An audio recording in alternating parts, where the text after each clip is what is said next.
Ciao a tutti, mi chiamo Emily, sono la corrispondente di Jeddah e oggi faccio un'intervista per parlare della sua esperienza in Francia. Allora, se dovessi dare 3 aggettivi per parlare della tua esperienza in Francia, quali sarebbero? Donc, si je devais choisir 3 adjectifs pour parler de mon expérience en France, je dirais amusant, parce que évidemment, avec toi, ma correspondant, tes amis, on s'est vraiment beaucoup amusé. On fait pendant l'école, pendant le temps libre, mais même aussi aux fêtes, au bowling et pendant les déjeuners au parc. Je me suis vraiment beaucoup amusée avec vous. Après, fatigant et au même temps difficile, parce que évidemment, m'habituer à votre rythme scolaire a été vraiment difficile, parce que vous travaillez jusqu'à 17h30, tandis que nous, on travaille maximum jusqu'à 14h. Et aussi avec ta famille, au début, a été assez compliqué parce que vous avez des habitudes différentes par rapport aux miens. Et donc, ça a été assez difficile au début.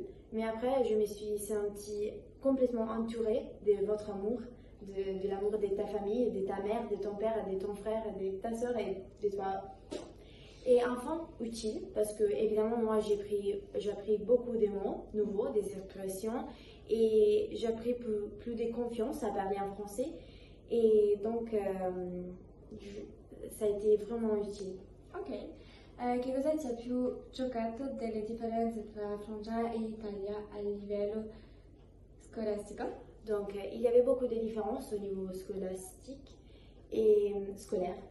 Et donc, la chose qui m'a plus choquée, c'était le fait que vous pouvez sortir de l'école.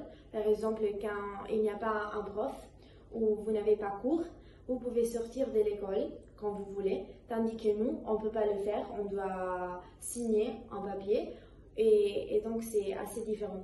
Et aussi le rapport que vous avez avec votre camarade, parce que vous changez des salles, donc vous avez plus d'amis que nous, et votre relation, du moment que vous passez beaucoup de temps ensemble, sont plus profondes. Ok, che cosa hai apprezzato di più e cosa ti ha deluso? Donc la chose que j'ai le plus appréciée, c'était vous voir aller à l'école. En fait, vous êtes plus calme par rapport à nous. Nous sommes vraiment beaucoup inquiètes. On a beaucoup de devoirs à faire, beaucoup des interros, des contrôles. Tandis que vous n'avez pas aussi des contrôles. Et donc, vous êtes un peu plus calme quand vous allez à l'école. Et la chose qui m'a déçue, c'était le fait que vous n'avez pas beaucoup de temps dans l'après-midi pour faire autre chose par rapport à l'école. C'est-à-dire que vous travaillez jusqu'à 17h30 et donc vous n'avez pas beaucoup de temps dans l'après-midi pour faire du sport, faire de la musique. Tandis que nous, en Italie, beaucoup d'entre nous, des étudiants italiens, ont beaucoup des activités dans l'après-midi. Ok, bah grazie per tutto, è molto interessante e mi piace che a tutti ti piace. Moi aussi, je suis contente d'être partie en France. Faites Transat.